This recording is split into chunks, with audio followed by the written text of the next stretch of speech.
కేదార్నాథ్ ట్రిప్లో రెండవ రోజు నైట్ 1:30కి మేము ఒక డార్మిటరీలో పడుకున్నాం. మార్నింగ్ 8 కల్లా లేచి ఫ్రెష్ అయ్యి టిఫిన్ చేసి లగేజ్ క్లోక్ రూమ్లో పడేసి స్టార్ట్ అయ్యేసరికి 10:30 అయ్యింది. ట్రెక్ మొత్తం 16 కిలోమీటర్స్ అంటారు, బట్ 22 కిలోమీటర్స్ వరకు ఉంటుంది.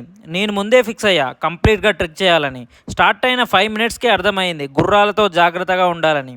ఆల్సో దానివల్లే స్ట్రెస్ ఎక్కువ అవుతుందని అర్థమైంది. ఫస్ట్ 2 కిలోమీటర్స్ లోపలే బ్యూటిఫుల్ వ్యూస్ వస్తాయి, వాటర్ ఫాల్స్, నేచర్ సూపర్గా ఉంటుంది. 3 కిలోమీటర్స్ వెళ్ళేసరికి నాతో పాటు వచ్చిన వాళ్ళు ఒకడు ముందు ఒకడు వెనక్కి తప్పిపోయాడు. 4-5 కిలోమీటర్స్ వెళ్ళేసరికి మస్తు దమ్ అవుతుంది. 7-8 కిలోమీటర్స్ దాటిన తర్వాత 2013లో వచ్చిన వరదల్లో కొట్టుకుపోయిన బ్రిడ్జ్ వస్తుంది. అక్కడ నుండి వ్యూస్ అన్నీ వేరే లెవెల్ ఉంటాయి. అండ్ మెల్లమెల్లగా టెంపరేచర్ తక్కువ అవుతుంది.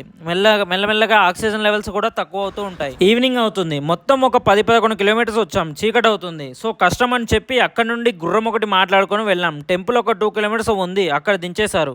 అక్కడ టెంపరేచర్ నాకు తెలిసి 0 డిగ్రీస్ వచ్చేసింది. 8:30 అయ్యింది. అక్కడ నుండి టెంపుల్ రీచ్ అయ్యేసరికి 9:30 అయ్యింది.